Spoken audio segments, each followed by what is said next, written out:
नमस्कार दोस्तों। आज हम पढ़ने वाले हैं पौधों के अंदर पाए जाने वाले कॉम्प्लेक्स टिश्यू यानी कि जटिल ऊतकों के बारे में हम बात करने वाले हैं मोटा मोटी।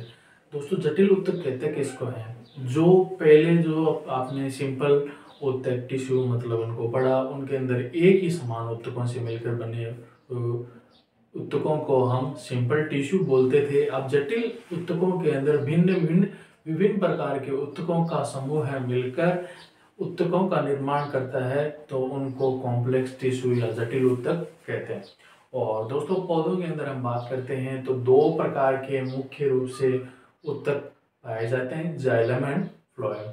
और पौधों के अंदर जल का परिवहन का कार्य कौन करता है?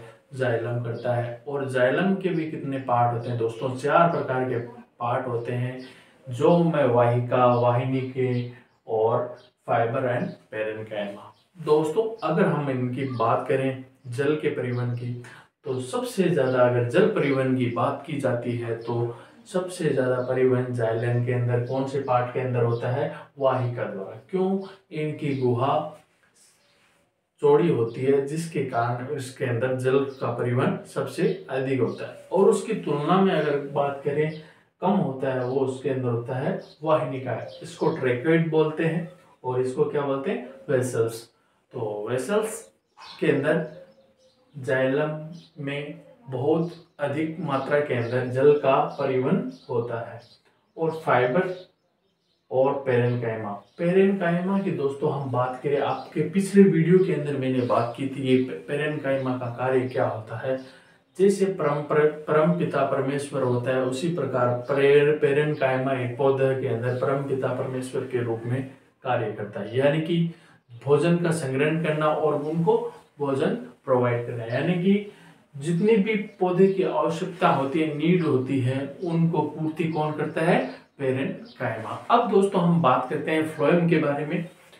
फ्लोएम के भी 4 पार्ट होते हैं, नलिकाएं, सहचरी और पेरेन्काइमा। और इसके अंदर भी पेरेन्काइमा आ गए, यानी कि ये पेरेन्काइमा फ्लोएम को पोषण प्रदान करने का और भोजन बनाने का काम भी कौन करेगा? पेरेन्काइमा।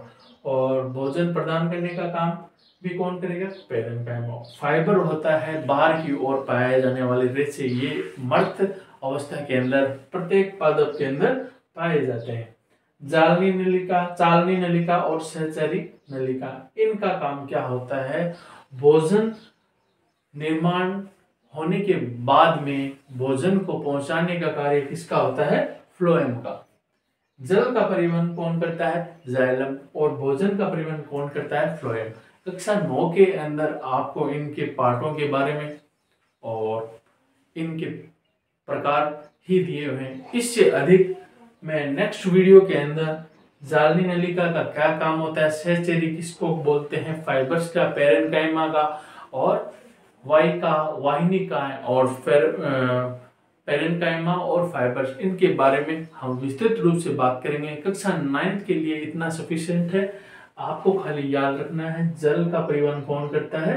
जल। और भोजन का निर्माण और भोजन का परिवहन कौन करता है?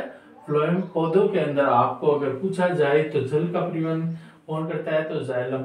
और भोजन का निर्माण और भोजन का परिवहन कौन करता है? फ्लोएम। और भोजन का निर्माण कहाँ होता है? पेरेन्काइमा के अंदर। कॉम्प्लेक्स टिश्यू के बारे में हम बात करते हैं, विभिन्न प्रकार की कोशिकाओं से मिलकर बने ऊतकों को हम क्या बोलते हैं? जटिल ऊतक, यानी कि कॉम्प्लेक्स टिश्यू।